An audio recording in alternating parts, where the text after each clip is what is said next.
श्री शिवाय नमस्तुभ्यं। पशुपतिनाथ व्रत कैसे करें और कितने रहें, कब से रहने शुरू करें और कब भोग लगाएं और कब उद्यापन करें, अच्छे से समझ लीजिए तो आपको कोई दिक्कत नहीं होगी। ये 5 सोमवार का व्रत है।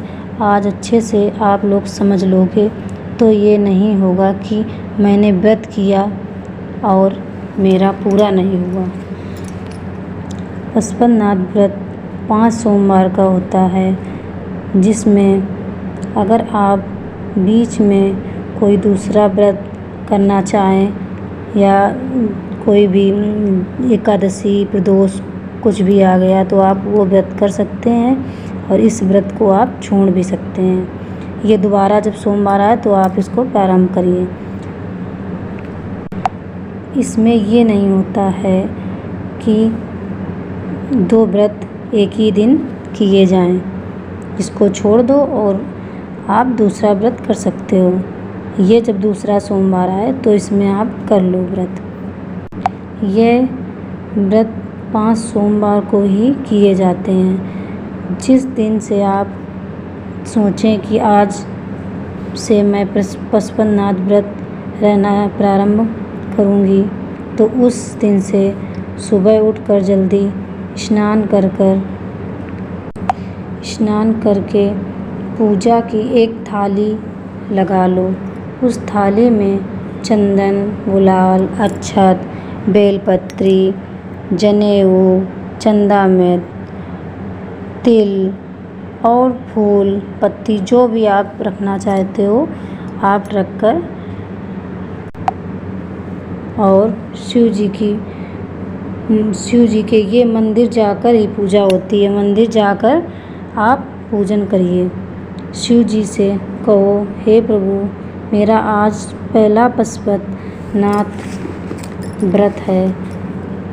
बाबा, मेरा व्रत ये कार्य के लिए है, ये कार्य है जो उसको बाबा पूरा कीजिए।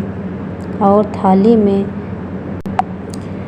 थाली में इतना सामान रखें कि सुबह की भी पूजा हो जाए और शाम की भी पूजा हो जाए। अलग से कोई चीज़ शाम को पूजा की सामग्री कुछ भी नहीं रखी जाती है। जो लोग फिर दोबारा रख लेते हैं सामान, फिर कहेंगे मेरा कार्य सिद्ध नहीं हुआ, तो ऐसा नहीं करना चाहिए। शाम को केवल मीठे का भोग और 6 दीपक ही बनाकर रखने चाहिए थाली में, और कुछ भी नहीं रखना चाहिए। अगर जल ना भी हो तो जल ले सकते हो और कुछ भी नहीं ले सकते हो।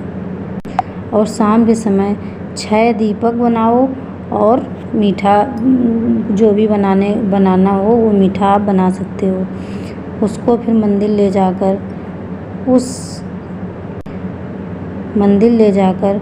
उस मीठे के 3 हिस्से करने चाहिए। और जो दीपक हैं वो दीपक थाली से 6 दीपक नीचे उतार के रखने चाहिए। उसके बाद 5 दीपक जला देने चाहिए। 1 दीपक को नहीं जलाना चाहिए, लेकिन वो थाली से नीचे रखना चाहिए। उसके बाद भगवान से प्रार्थना करनी चाहिए कि हे प्रभु, मेरा ये काम सिद्ध कीजिए। उस दीपक को उठा लीजिए, अपनी थाली में रखकर भगवान से प्रार्थना कीजिए कि मेरा ये काम सिद्ध हो, ये हम अपने घर ले जा रहे हैं। उसके बाद वो दीपक ले आकर अपने घर के सीधे हाथ की तरफ बैठकर उस दीपक को पूजन कर जलाना चाहिए और भगवान से प्रार्थना करो कि हे बाबा, मेरा काम सिद्ध हो। और जो मीठा है उसके 3 हिस्से कर 2 हिस्से वहीं मंदिर पर छोड़ दें और 1 हिस्सा उठाकर अपने घर ले आएं।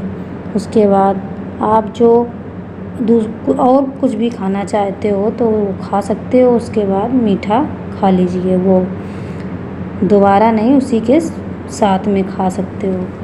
ये नहीं होता कि उतना प्रसाद ही खा लो, और कुछ भी खा सकते हो, लेकिन साथ में पहले प्रसाद खाइए, उसके बाद जो आप खाना चाहते हैं वो खा लीजिए। ऐसे 4 सोमवार आपको करने चाहिए। उसके बाद 5वें सोमवार को आपको एक नारियल उसमें रोली लपेटकर और जो आप दक्षिणा रखना चाहते हैं उसको और यही जो मीठा है वो बनाना चाहिए और वो नारियल वहीं चढ़ा करके और नारियल चढ़ा करके आप भगवान से प्रार्थना कीजिए कि भगवान आज हमारा 5वां पशुपतिनाथ व्रत हो गया है, मेरा काम सिद्ध कीजिए। उसके बाद आपको 3 महीने वेट करना होगा कि आपका काम सिद्ध हुआ कि नहीं हुआ। अगर ना हुआ तो आप दोबारा 3 महीने के बाद फिर रह सकते हैं, पशुपतिनाथ व्रत फिर से शुरुआत कर सकते हैं। श्री शिवाय नमस्तुभ्यम।